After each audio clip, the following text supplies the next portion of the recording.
Today, let's explore the phrase a blessing in disguise A blessing in disguise. and how to use it when something good comes from an unexpected or hidden situation.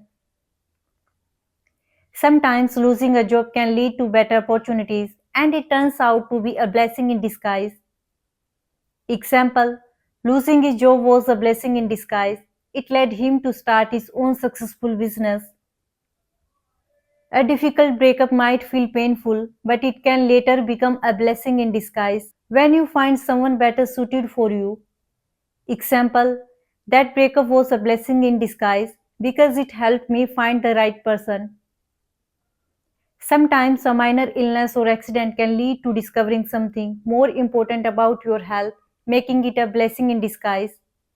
Example: her knee injury was a blessing in disguise because it made her focus on her overall fitness.